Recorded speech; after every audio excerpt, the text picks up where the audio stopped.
a very interesting headline in the Herald Sun today. I tell you, it's a good day to be a conspiracy theorist.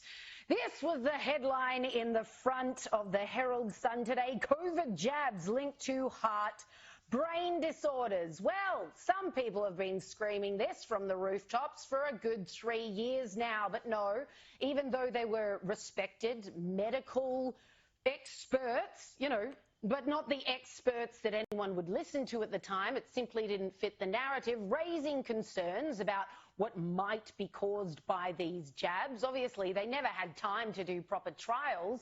It normally takes 10 years to get any vaccine onto the market because you've got to do long-term trials as well as the short-term. None of that was done given the situation. So now even mainstream media is starting to wake up to the fact that, hey, it's not all peaches and cream when it comes to this particular jab. They name each jab by name: Pfizer, Moderna, AstraZeneca.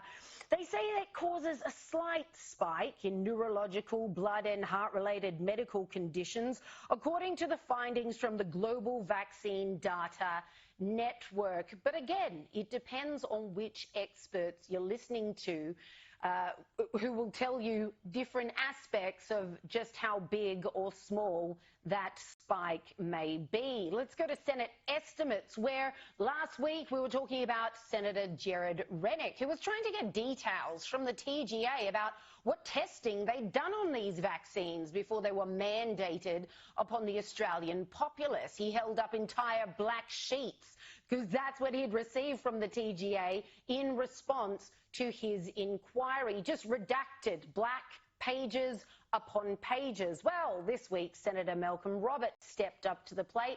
He's also asking the tricky questions of the TGA, and he's particularly zoning in on one Professor Skerritt. Now, this guy was the top cheese at the TGA for 11 years, but call this convenient timing, wouldn't you? He resigned last year and took up a post for a medical lobby group that will inarguably benefit from the changes that he made during the COVID years, in which he basically disassembled and reassembled our nation's drug assessment process to provide drug companies with more of a streamlined access to the market, shall we say. Here's the good senator today. As head of the TGA, Professor Skerritt introduced the mRNA into Australia and provided authorisation without testing, as he admitted to me, creating a whole new industry that he's now working in. Does this sound like an appropriate arrangement to you? Because it sounds like a massive conflict of interest to me. It's just brazen, like the rules don't apply to him, rather than no rules. Medicines Australia hired him as a thank you for tearing up years of prudent drug approval and testing while authorising a whole new mRNA drug industry with no testing. How can you read this any other way? How indeed, Senator Malcolm Roberts. Thank you for asking these tricky questions.